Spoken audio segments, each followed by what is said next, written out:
Dear students, good evening to every one. இப்போ நம்ம பார்க்க போகிறது கடற்கரைகள். இதில் 4 கடற்கரைகள் வந்து அதிகமாக கேட்கக்கூடியது. மேற்கு திசையில் 2 கடற்கரையும் கிழக்கு திசையில் 2 கடற்கரையும் வந்து முக்கியமானது. இங்கே நம்ம காம்பே வளைகுடா வந்து குறிச்சிருக்கோம். இங்கே தான் வந்து பார்த்தீங்க அப்படின்னு சொன்னாக்க கொங்கண கடற்கரை வருது.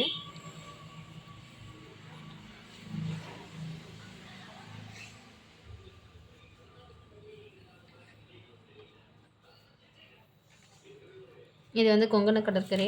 இங்கே கோவாவுக்கு மேலே இருக்கிறது கொங்கண கடற்கரை, கோவாவுக்கு கீழே இருக்கிறது மலபார் கடற்கரை.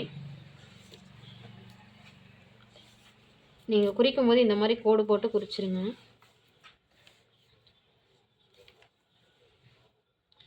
இந்த திசையில் 2 கடற்கரை. ஸோ இங்கே வந்து பார்த்திங்கன்னா மேற்கு கடற்கரை சமவெளின்னு கேட்டாங்கன்னா சேம் அதே தான். நம்ம வந்து மேற்கு தொடர்ச்சி மலை வந்து குறிச்சிருப்போம். நீட்டாக ஸ்கேலில் வந்து கோடு போட்டு வந்து குறிச்சிருப்போம். இதே தான் வந்து மேற்கு கடற்கரை சமவெளி அப்படின்னு சொல்லிட்டு எழுதுவோம். இதை நம்ம வெளியே கூட வந்து இது பண்ணிக்கலாம்.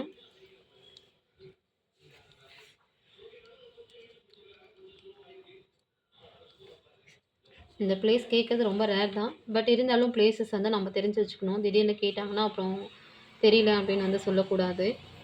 அடுத்தது இந்த திசையில் வந்து பார்த்திங்கன்னா 2 கடற்கரைகள் வந்து முக்கியமானது.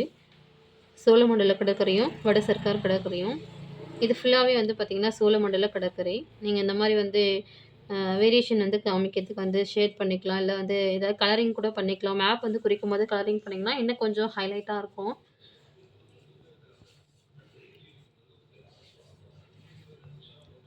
இது வந்து சோழமண்டல கடற்கரை. அடுத்தது இது வந்து பார்த்திங்கன்னா வட சர்க்கார் கடற்கரை. இது நம்ம வெளியவும் போட்டுக்கலாம், இல்லை உள்ளவும் வந்து குறிக்கலாம்.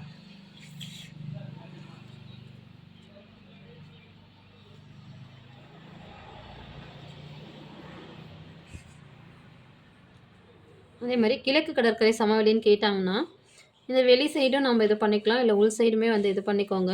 கிழக்கு தொடர்ச்சி மலைக்கு வந்து விட்டு விட்டு போடுவோம். ஆனால் கிழக்கு கடற்கரை சமவெளிக்கு அப்படி வந்து போடணுன்ற அவசியம் கிடையாது. நம்ம வந்து இதே மாதிரி போட்டுக்கலாம். இது வந்து கிழக்கு கடற்கரை சமவெளி.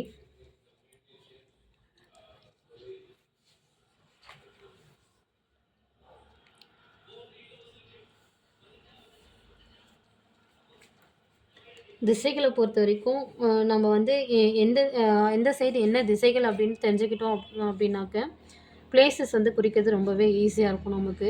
அதே மாதிரி எந்த சைடில் என்ன பிளேசஸ் வருது அப்படின்றது தெரிஞ்சுக்கிட்டோம் அப்படின்னா கூட அதை மேலேயா கீழேயா அப்படின்றது குறிக்கிறது நமக்கு ஈஸியாக இருக்கும். ஸோ வந்து கன்ஃபியூஸ் ஆகாமல் இது நம்ம 13 மார்க் மேப்பில் வருது நமக்கு. இந்த 13 மார்க்கில் எதுவுமே வந்து நம்ம மெமரி பண்ண வேண்டிய அவசியம் இல்லை. பிளேசஸை வந்து அண்டர்ஸ்டாண்ட் பண்ணிக்கிட்டோம் அப்படின்னு சொன்னால் எழுதுறது ரொம்பவே ஈஸி. தேங்க்யூ.